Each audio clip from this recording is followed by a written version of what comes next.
Hi, this is Luke Zip from Crocker Farm Auction, and I'm here with two early Baltimore stoneware jars that will be in our March 2nd, 2013 stoneware auction. They're actually made by the same potter, Henry Remmey, who was really the patriarch of the Baltimore stoneware craft. He arrived in the city in 1812, lured by China merchant William Myers to superintend his stoneware manufactory, and he stayed in the city until 1829 when he moved to Philadelphia. But over that 17-year span, you can really see a progression of his work. The earliest work bears the mark H. Remmey, Baltimore, and you can see it on this jar right here. And this jar could date to as early as 1812, probably a little later, like 1815 or so, certainly well before 1821, which is when his next maker's mark is used. But you can see this jar really bears a lot of characteristics of Manhattan stoneware, where Henry Remmey came from. The Remmey family is extremely well known in the field of American stoneware. Them and the Croliuses are really the patriarchs of American stoneware. And the style in New York, I mean, this is a very typical Manhattan form with these loop handles, baluster form, higher collar, and size tooled lines at the rim.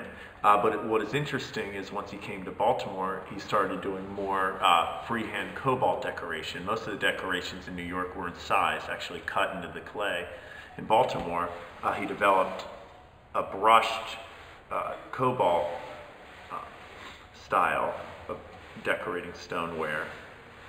You can see this is earlier on in his concept of what brush decorated stoneware should look like. By 1821, when the Myers pottery bared the mark H. Myers, which you can see under the handle on this jar. Henry Myers was the nephew of William Myers, who originally lured Remmey to Baltimore. You can see by 1821, Remmey was doing similar decorations.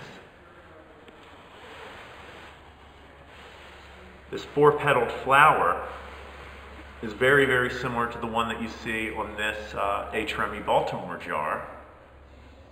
The form is also very similar. It's the same tooling around the neck. He seemed to be using the same size rib and everything. And you even see baluster forms during that 1820s H. Myers period.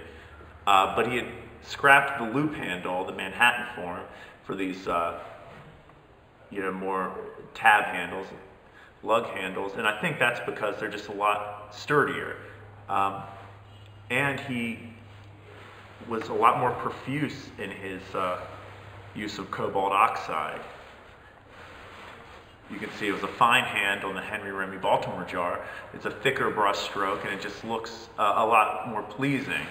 But really the big difference is he seemed to be using a lot more salt. He realizes that the salt glaze, thicker salt glaze makes the whole appearance of the jar.